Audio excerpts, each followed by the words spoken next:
Pierre Rosanvallon, avant de commencer cet entretien, je vais vous présenter à ceux qui nous écoutent. J'ai pris les petites notes pour être sûr de ne rien oublier. Diplômé en 1969 de l'école des hautes études commerciales, HEC, vous n'avez pas tout de suite embrassé la carrière académique puisque vous avez d'abord été conseiller économique de la CFDT de 1969 à 1972, puis ensuite conseiller politique d'Edmond Maire, à l'époque secrétaire général de la CFDT, et rédacteur en chef de l'organe de réflexion de ce syndicat, CFDT aujourd'hui.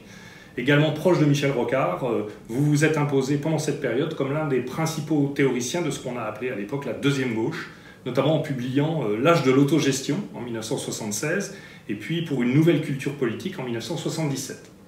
Alors par la suite, vous vous tournez vers des activités plus académiques, vous rejoignez l'Université Paris-Dauphine, où vous animez le pôle sociologique du Centre de recherche Travail et Société. Vous y préparez successivement une thèse de 3e cycle en histoire, publiée en 1979 sous le titre « Le capitalisme utopique, histoire de l'idée de marché », puis un doctorat d'État en lettres et sciences humaines, publié en 1985 sous le titre « Le moment Guizot ». Ces travaux vous ouvrent la porte de l'école des hautes études en sciences sociales, où vous êtes élu maître de conférence en 1983, puis directeur d'études en 1989. Vous y avez également dirigé le Centre de recherche politique Raymond Aron de 1992 à 2005. Vous êtes finalement élu en 2001 professeur au Collège de France, titulaire de la chaire d'histoire moderne et contemporaine du politique. Alors pour l'essentiel, votre travail intellectuel s'organise autour de 3 pôles de recherche. L'histoire du modèle politique français d'abord, avec une série de travaux consacrés à l'histoire du libéralisme dans la première moitié du XIXe siècle, dans le prolongement de votre thèse d'État sur le moment Guizot. Puis 2 ouvrages programmatiques, L'État en France de 1789 à 9 jours, publié en 1990, puis Le modèle politique français, la société civile contre le jacobinisme de 1789 à nos jours, publié en 2004. Deuxième pôle de recherche, l'interprétation de l'évolution des institutions de solidarité et des théories de la justice, dans notamment 2 ouvrages, La crise de l'État-providence, publié en 1981, et La nouvelle question sociale, Repenser l'État-providence, en 1995. Enfin, à partir du début des années 90, vous allez vous lancer dans le vaste chantier visant à retracer l'histoire intellectuelle de la démocratie en France.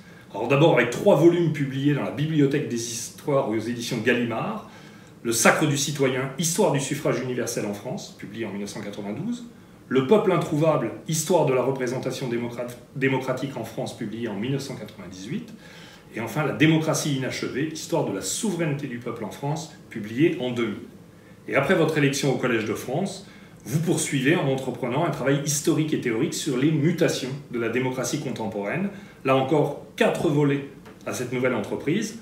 La contre-démocratie, la politique à l'âge de la défiance, publié en 2006. La légitimité démocratique, impartialité, réflexivité, proximité, publié en 2008. La société des égaux, publié en 2011. Puis Le bon gouvernement, publié en 2015.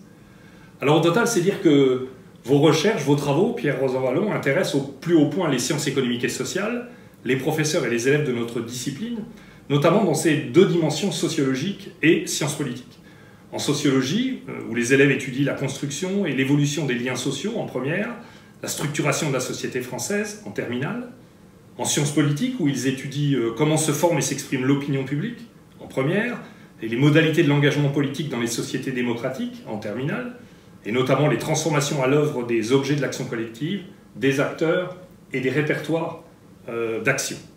Et puis aussi en regard croisé, où les élèves abordent la question du risque et du rôle de l'État social dans la gestion de la société du risque.